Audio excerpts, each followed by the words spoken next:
Welcome into Mile High Territory. Ryan Spilborghs, Troy Renck here with you. Second half of the season begins, even though it is well beyond 100 games, right? Like we don't actually have a halfway mark. That's my favorite part about baseball is we always talk the All-Star break like it's halfway. We're well past halfway. We have like 60 games left to go. You don't have as much time to save your numbers as you think, Spilly. That 230 in the first half, you start doing the math like if I hit 360 over the final 61. But you're right. It's not a true second half, but it means a lot for this Rockies team. Yeah, so let's get into it. So Rockies begin second half. They are, from a win percentage standpoint, they're better than the Royals. They're better than the Angels. Very disappointing to end the season, or at least the All-Star break, the way they did. They lost a 4-game series to the San Francisco Giants that won one game there. That was that, and we saw the Giants, and I felt like the Rockies were better than the Giants. But very disappointing to go to San Francisco, lose some close ones. So the Rockies, when it comes to their overall record, they're one loss away from 60. 60 would be the most right now in Major League Baseball. So they would be the first team the last 2 years to get to 60 losses. That's not a great number, but at least we've continued to say it. The increments have been substantial as far as like the place where they were and where they're going.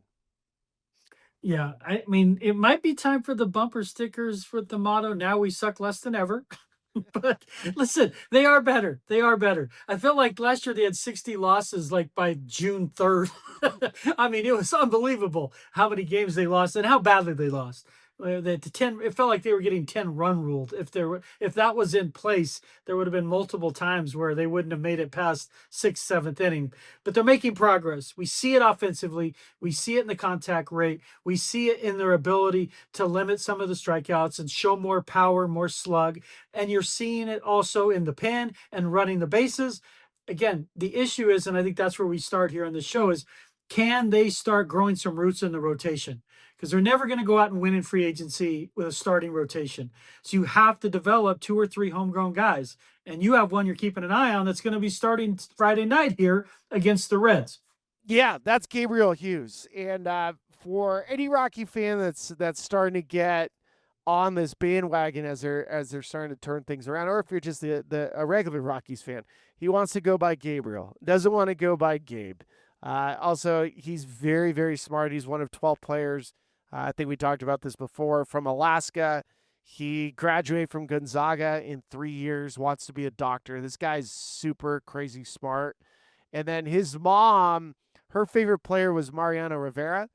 So he's always tried to throw this cut fastball, which we saw at Dodger Stadium. And the amazing part about that start is first inning, they were messing around. Like the Rockies were throwing changeups and sweepers and curveballs, and it was like they're trying to trick the Dodgers. And Brett Sullivan, who was the catcher for the Rockies during that game, he saw the cutter. He was like, dude, these guys are missing the cutter. You got Ohtani to pop out. You got Max Muncy to swing and miss by a foot. So this cut fastball actually does work. And so for the Rockies to begin the second, I keep saying second half. It's not a second half, but whatever after the All-Star break you want to call it. The fact that Gabriel Hughes is the guy that's beginning it, because they could have rearranged the rotation with the days off, I think it's very telling. I think it's very telling. He's going to get 2 starts at home during this next 6-game homestand. So you got the Reds, and then I believe it's the Nationals next week. I think it's important to note that the Rockies line this up for Gabriel Hughes to use his cutter at Coors Field, which we know cutters work at Coors Field. They need to leave this season with Hughes and Feltner as obvious guys in the rotation going into the next season. Now, I don't know where they're going to slot, but they need to walk away from this season saying Hughes is a guy and Feltner's a guy. And maybe Feltner's a 3 and Hughes is a 5. But you can't redo an entire rotation in the offseason. And who knows, with the labor stoppage and all that, it even complicates it further. But, they hit on a couple guys and then the injury struck. And Dollander's probably not going to be back till when? Next June, next July. It's probably going to be a calendar year. It might even be, he might miss all of next season, the way teams have approached Tommy John, even with internal brace surgery. But if you get in theory, like you just start talking about this, saying it out loud, if Hughes is a guy, Feltner's a guy, and Dollander's a guy, now you have something. You can go find two free agent guys, the Sean Estes, Darren Oliver type to fill in to get you over the hump. And that now you got something, the Josh Foggs of the world, if you will. But you can't find four of them on where you're skimping on budget. You just can't. So I love the fact that they're showing this confidence in Hughes, because I was watching that Dodgers game. I happened to be in LA that night, and I'm like, holy crap, is he going to escape the first inning? I mean, you get to 40 pitches in an inning, and that's pretty much where they pull the parachute, pull the ripcord. So he got out of it and looked amazing. And let's see. And the best part about that is he showed resilience, number one. And the second best part, he did it with a pitch that you said and you see functions in theory at Coors Field. Yeah, because like when it comes to Coors Field, I mean, like I'm no doctor, I'm no barometric scientist here either. But with the altitude, there's certain aspects, traits of a baseball. I remember John Gray used to talk about this. So John Gray, very similar to Herman Marcus, even Jorge De La Rosa. They had fastballs that didn't have great movement. Okay, like it had a little bit of movement, but it wasn't Ubaldo's turbo sinker. And what they all said was that their pitches flew true. Like so, if they aim for a spot, it got to the spot. Now with the cutter, it seems counterintuitive, but just any sort of late movement, little cut, and altitude doesn't impact it as much as you think. It's not like what we see with induced vertical break, right? Like we're not seeing, like for example, if Chase Burns threw at Coors Field and he averages like 19 inches of vert on the fastball, at Coors Field, as good as he is, it's going to be a 15% drop. It's going to be a decrease in 15%. Doesn't mean that the pitch doesn't work. It's just not the same carry like he gets in Cincinnati or Sea Level. The cutter still works. It's any sort of movement late that gets it off the barrel. So that's why, like a little bad sinker, just because it's moving late, even though it doesn't have the crazy run, it works. It works. So anything with like late movement is awesome. Now, if you're just counting on fastball vert and velocity, that doesn't work. That will eventually get splattered. That's what we talk about, those dead fastballs.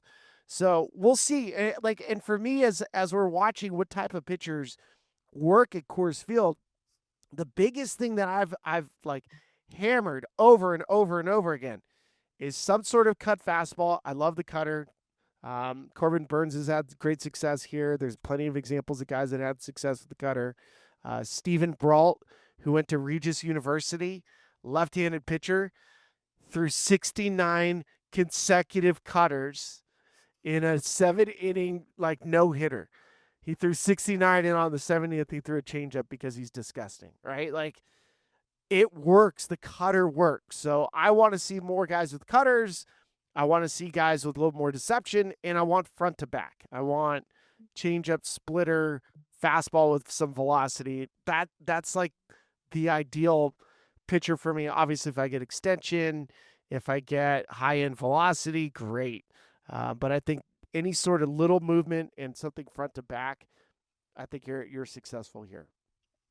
Yeah, I mean, because I've watched that even pre-humidor, post-humidor, but guys with big curveballs and sliders, they would always say, "Well, it won't work." Well, it'd work, but let's say if you throw 10 of them, you might throw 6 good ones, whereas at sea level you throw 8 or 9, and you miss with one hanging curve. I mean, there's a reason they say you hang them, we bang them. They don't miss them at that level. I watched Ben Sheets, who at the time had the best curveball in baseball, come into Coors Field, and after the first inning, he just junked his curveball because it was like a blue pit. Then he hung a curve, 3-run homer, and he was like, "Oh my God, this field!"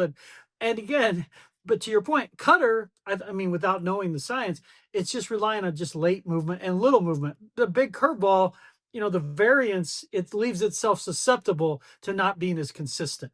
And you gotta have conviction. And again, when I think of what Gabriel did the other night, It is Gabriel. Lighten up, Francis. I always think of Stripes or Michael Malone.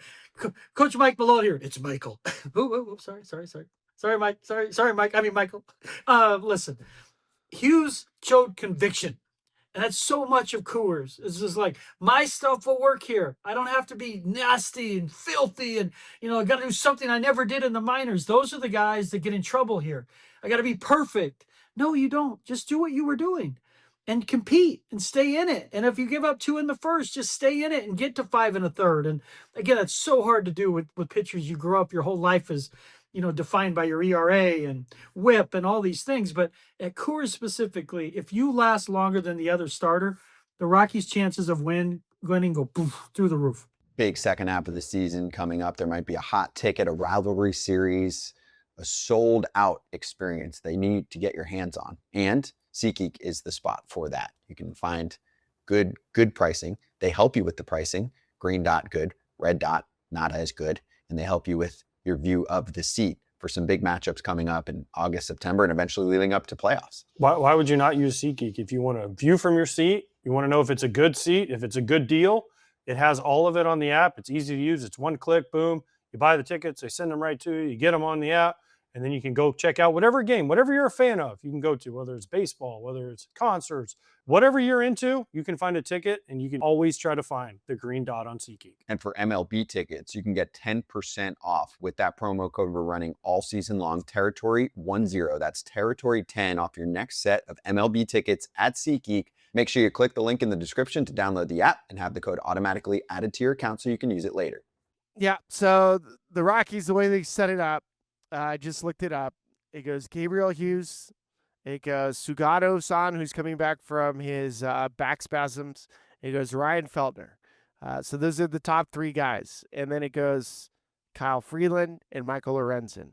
And there's not a lot of help coming from the minor leagues as far as some of these, like the next wave of starters. And, obviously with the trade deadline coming, there's going to be a lot of conversations about what position players, because there's going to be a lot of people interested in position players. Mickey Moniak, Jake McCarthy, Tyler Freeman. I've heard those names tossed around, and of course Hunter Goodman, if you're willing to get there.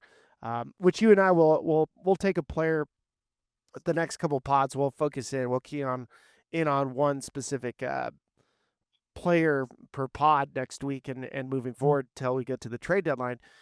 But what's interesting here is, when you think about the constitution of the starting rotation, which is the most important thing the Rockies have to figure out this year, okay? Because they saw what works with contact, chase, and swing decisions, okay? So, that's already been a problem solved for years. That was never rocket science. Get guys that make contact in the zone that don't chase, and you'll have an offense. This one shouldn't take very long to fix. You mean you don't want guys with no power to swing and miss? No. You want some athletes. Obviously, you want some athletes, but you want contact, no chase. So that's an easy fix. It's, to your point, the starting rotation. And the rotation coming together from here until the end of the year is going to be the most important thing for the Rockies to figure out. Bullpen he can figure out, but the rotation has been nearly impossible.